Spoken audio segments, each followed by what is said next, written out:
Kalau saya umpamakan tubuh, jiwa, dan roh sebagai lingkaran, maka yang paling luar adalah tubuh jasmani. Kemudian lingkaran yang kedua adalah jiwani. Dan di dalamnya kita tahu ada pikiran, perasaan, dan kemauan. Kemudian yang paling intens di dalamnya adalah rohani. Nah, disinilah perlunya pendekatan yang diajarkan Yesus. Yesus tidak langsung berbicara masalah gereja, masalah bait Allah, masalah dosa, tidak. Yesus dengan rendah hati mengawali hot points yang umum dan wajar, aku minta minum. Tetapi kalau kita membaca selanjutnya, ayat 10, perempuan ini dikejutkan.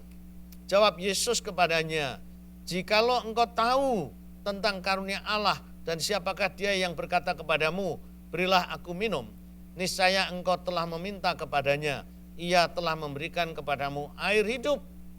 Nah, Yesus mengarahkan kepada dirinya secara simbolis dan kepada air hidup, yaitu masalah rohani, tapi masih secara simbolis, belum nyata. Untuk apa? Membangkitkan minat daripada perempuan ini.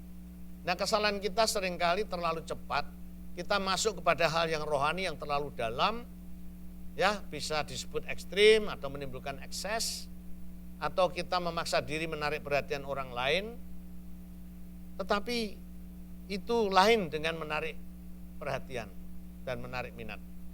Menarik perhatian lebih bersifat kasar dari luar yang kita paksakan. Sedangkan menarik minat adalah membangkitkan minat dari orang itu sendiri yang akhirnya tertarik dan ingin tahu. Ini yang harus kita usahakan dan itu yang Yesus teladankan di sini. Dengan mengajukan pertanyaan, dengan menawarkan sesuatu misalnya. Kemudian ayat 15 menimbulkan kerinduan yang lebih dalam. Dikatakan di sini ayat 15, kata perempuan itu kepadanya, Tuhan, berikanlah aku air itu supaya aku tidak haus dan tidak usah datang lagi ke sini untuk menimba air. Karena ternyata sebetulnya siapa perempuan ini? Dia adalah perempuan yang wanita tunasusila, dapat dikatakan begitu. Sehingga dia merasa malu. Oleh karena itu dia menimba air pada siang hari. Biasanya wanita itu menimba pada sore hari atau pagi. Nah, Yesus tahu akan hal ini. Bahwa sebetulnya perempuan ini sampai dia bergaul dengan banyak laki-laki. Bukan karena dia hiperseks, tetapi dia mempunyai kebutuhan batin, kebutuhan rohani yang lebih dalam. Sehingga Yesus menawarkan minuman rohani, yaitu air hidup yang tidak membuat orang dahaga. Lalu perempuan ini dia timbul minatnya, sehingga Tuhan berikan kepada aku air itu. Siapa yang tidak senang untuk dipuaskan? Nah, di sini kita menantikan respon dan bukan reaksi. Nah, seringkali mengapa kadang-kadang banyak penginjil belum apa-apa sudah membuat orang marah, bahkan ada yang dipukul dan sebagainya. Ya, karena pendekatan yang salah. Belum apa-apa dia sudah menunjukkan perhatian yang spektakuler, bahkan mengancam orang dan sebagainya yang belum waktunya. Yesus bertanya dan Yesus menanti respon dan bukan reaksi. Nah, apa bedanya respon dan reaksi? Kalau reaksi itu bisa positif, bisa negatif. Orang bisa senang, orang bisa marah. Tapi kalau respon itu selalu positif. Nah, inilah yang dilakukan oleh Yesus dan perempuan itu memberi respon yang positif. Beri aku air hidup itu. Kemudian ayat 16 sampai dengan 19, Yesus meyakinkan dengan karunia yang dia miliki, yang menurut 1 Korintus 12 ayat 8 dikatakan karunia hikmat dan marifat, yaitu wisdom dan pengetahuan. Yang dimaksud wisdom tentunya kita mengerti tidak sama dengan kepandaian.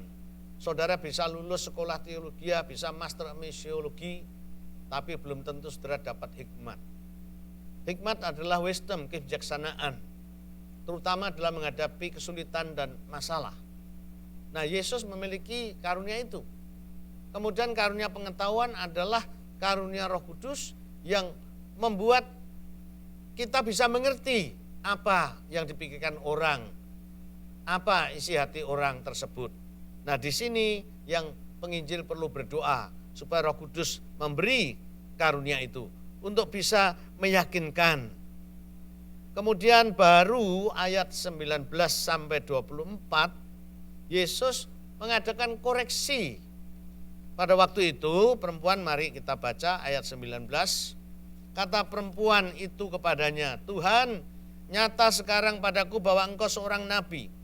Nenek moyang kami menyembah di atas gunung ini, tapi kamu katakan bahwa Yerusalemlah tempat yang menyembah. Orang menyembah."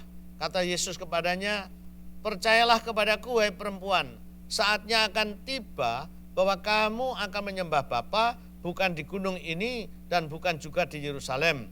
Kamu menyembah apa yang tidak kamu kenal. Kami menyembah apa yang kami kenal, sebab keselamatan datang dari bangsa Yahudi. Tapi saatnya akan datang dan sudah tiba sekarang bahwa penyembah-penyembah benar akan menyembah Bapa dalam roh dan kebenaran, sebab Bapa menghendaki penyembah-penyembah demikian." Nah, di sini perempuan ini mulai tertarik, mulai percaya. Tetapi dia merasa, aku sudah punya agama sendiri, aku sudah punya keyakinan sendiri, aku sudah punya kiblat sendiri. Bukit Nebo atau bukit-bukit yang lain. Tetapi orang Yahudi punya agamanya sendiri, punya tradisinya sendiri, punya kiblatnya sendiri, yaitu Yerusalem. Dan di sini Yesus sangat bijaksana. Yesus tidak mengatakan bahwa kiblatmu salah, agamamu salah, tidak. Tetapi Yesus mengoreksi kedua-duanya, bahwa akan tiba saatnya bahwa kita tidak sembahyang dengan kiblat ini, kiblat itu. Yesus lebih mengarahkan kepada yang esensi, yaitu menyembah Bapa dalam roh dan kebenaran. Inilah bijaksananya Yesus. Yesus tidak hanya mengoreksi menyalahkan agama lain, kepercayaan lain, tapi Yesus juga mengoreksi kepercayaan dan tradisi Yahudi sendiri. Nah, ini pun dilakukan setelah tahapan meyakinkan.